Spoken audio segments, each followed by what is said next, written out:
Edmundo Robinson. He's a Royal in the pros. 2019 graduate of Queens. He played in the men's soccer program where he was the 2018 South Atlantic Conference Player of the Year, two-time first-team all-conference player, two-time first-team or two-time all-region player. Edmundo, welcome. How are you? Good. Thanks for having me, Phil. You were on a conference co-championship team your senior year, also made the NCAA tournament. If I know you well enough by now, you're the kind of guy who knows how many career points and goals you scored. Do you know that number? Honestly, I don't, to be honest.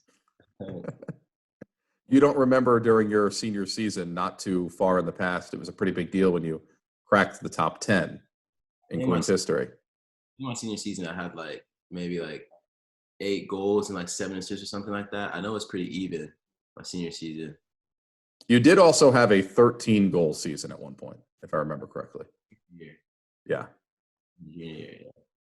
So in total, 63 points, 26 goals, 4 years. It's all right. That's only about half of your old head coach, Oliver Carrillas, who's the all-time leading goal scorer in Queens history, but that's besides the point.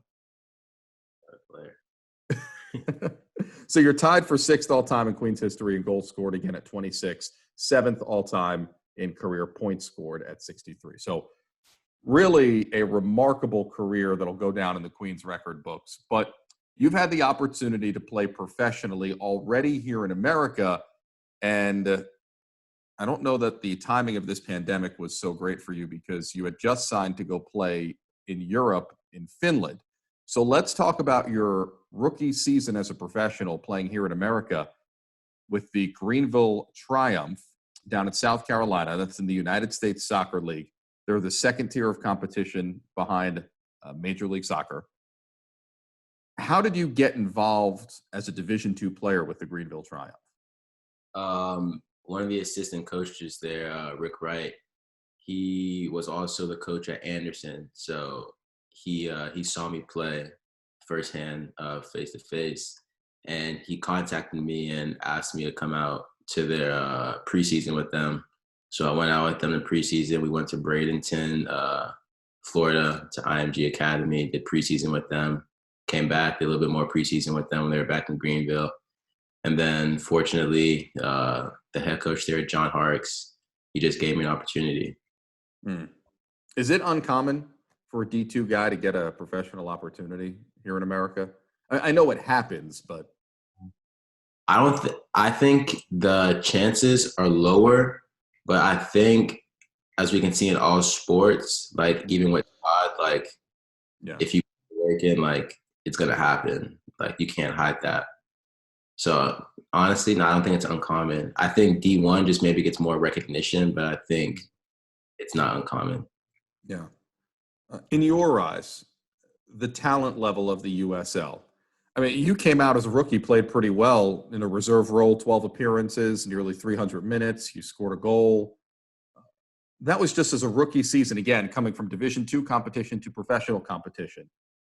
What is the level of talent in the United States Soccer League? It's good. It's good. Seeing myself grow as a player, just from Greenville, I can't put words to it. There's so many talented players on our team. The coaches are talented. Mm-hmm. It was a great opportunity to learn from so many players. So I think the talent, honestly, there's talent in the U.S. It's just a matter of how we show it. And I think in the fact that we're getting more leagues here, mm-hmm. It shows that there's players that want to play, and as we can see, talent's being shown more and more. So yeah. If the MLS is on the rise the way it is, where is the United Soccer League in comparison to the MLS? I think a lot of people are unfamiliar with it, and they're just wondering. They hear that Edmundo is playing professional soccer, 90 minutes, 2 hours away from Charlotte, and they're intrigued. So where is the United Soccer League in its development, I guess? I think it'll develop more as well, because as the MLS teams get bigger, they might want reserve teams. So USL teams might end up being those reserve teams. Or if the MLS grows, there might be even more USL teams that grow. More players want to play, so they have more teams. So I think as one grows, it'll be a snowball effect, and the others will start to grow more as well. Just ignore I'm trying to fix my quarantine hair here. Life as a pro athlete, it's different. Your responsibilities that you had as a student athlete are different. You don't have to go to classes. You don't necessarily have to perform academically, but you have to perform at a higher level and be a little bit more disciplined athletically. How's the transition been for you to life as a professional? Honestly, it hasn't been much of a change because I remember, I think it was going into my senior year, I had a talk with DJ, my assistant coach at Queens, and he told me to act more of a professional because like my freshman through junior years, I wasn't being as professional as he knew I could be. Like I wasn't showing up as early for stuff as I should. So senior year, I started to change that. I started to show up really early for everything. Started to put in more work that I usually put in. And it's helped a lot because like at Greenville, if you're not on time for stuff, like you get fined and stuff. So you have to abide by the rules because college, like they can't fine you, but in the pros, like they can fine you as much as they want and nobody likes losing money. So you tend to follow the rules. Yeah. Did you ever think pro soccer was in your future? Yeah. You were a standout the minute that you got to Queens. Everyone could tell by your athleticism and your goal-scoring prowess. But would that translate to the professional level? So in your eyes, this was something you envisioned? Yeah, 100%. Yeah. Off the pitch, life as a pro also brings more autographs, photos. Do you get any of that in the USL? Because I've seen some highlights from your games. And although it is not in front of this massive audience, at least at the venue, you know soccer fans, they're into it. They're rabid fans about their product. Did you feel as if the fan support was something beyond what you expected? Because there's an atmosphere at those Greenville Triumph games. Yeah, it was. Like I took a good amount of pictures, signed a good amount of autographs. You know, it was a good feeling. So yeah, it doesn't really show it, but the fan support, the autographs, the pictures, like there was a lot of them, to be honest. Yeah. Nerves when you first stepped out on the field as a pro. How nervous were you? Yeah, I remember my first game.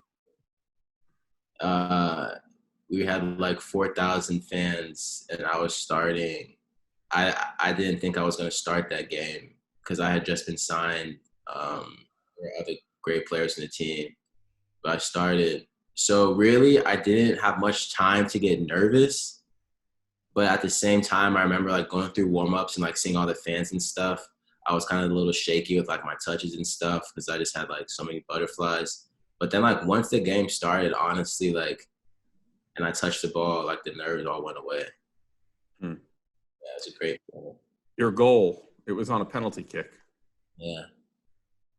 I don't remember you taking a ton of penalty kicks in college. I took a couple, but I don't think I scored any of them. So when was the last time, before as a professional, when was the last time you made a penalty kick in a game? Probably during my PDL seasons. It's a while ago. Yeah, it was. Oh. But at Greenville, we practiced them all the time. And so I was pretty confident in taking them. Yeah. So before the coronavirus pandemic hits, you sign with MYPA, a second-tier team in Finland. I'll use the initials because they're rather popularly used, I've gathered, and I don't want to, out of respect for them, I don't want to butcher the name of the name of the team and the name of the city. But they're a second-tier team in Finland. They finished 9th last season, 2019. But it is a team that, before a brief hiatus, used to be a top-tier team in Finland back in the day and has been around for a long time. First, how does team in Europe find kid from Georgia, 1 year removed from tiny Division II school, playing in the USL in America? Honestly, when I didn't re-sign my contract at Greenville, for me the goal has always been playing in Europe. So when I didn't re-sign my contract, there was about a week where I knew the countries I wanted to go play in Europe that would be easy as well for an American citizen to get into. So like the Scandinavian countries. And I probably sent about 100 to 200 emails to like every single team I could find their email to. And they're one of the teams that replied back to me, and they showed a little bit more interest than the other teams. So I went there on trial for about a week or two and then signed my contract there. So you flew out to Finland. You did make it out there before all this hit. Yeah, I was there since January. I was in Finland. Yeah. Did they start the season yet? We had like this tournament, this cup we started, and we finished that cup, and the season was meant to start April 18th, but obviously with the coronavirus, they postponed it till further notice. So I'm sure that as you're sitting in Europe and you see the events developing around the world, you see the events developing in America, as an American citizen, I wonder if there was some panic and a thought, I got to get back home. How did the process play out to which you eventually ended up? You're in Charlotte right now. So how did the process play out to which you eventually ended up getting back to America from Finland so that you could safely quarantine and avoid this? So it was getting bad, and I think there was still at one point where the Finnish FA, so the Football Association there, was still saying like there was a possibility that we could still be playing games, but we just play behind closed doors. So they were having like weekly meetings, and my teammates, since I didn't speak the language, were getting back to me with everything. And at one point, I think they were saying like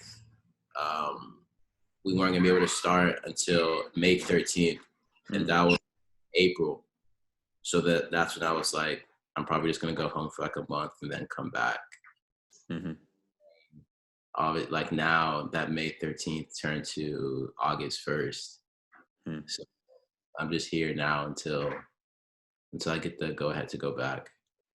So they haven't given you any communication as to when you may start your season and when you need to be back in Finland? As of now, the season may start August 1st. Okay. They told me when I need to be back yet. Yeah. You don't speak the language.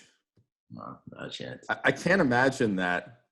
I've heard very positive things about Finland. In fact, I think back in 2012, I once read that it's the best country in the world to live in as far as standard of living, a whole lot of aspects. But I can't imagine that you were an expert on Finnish culture. So what's been the biggest culture shock off the field for you?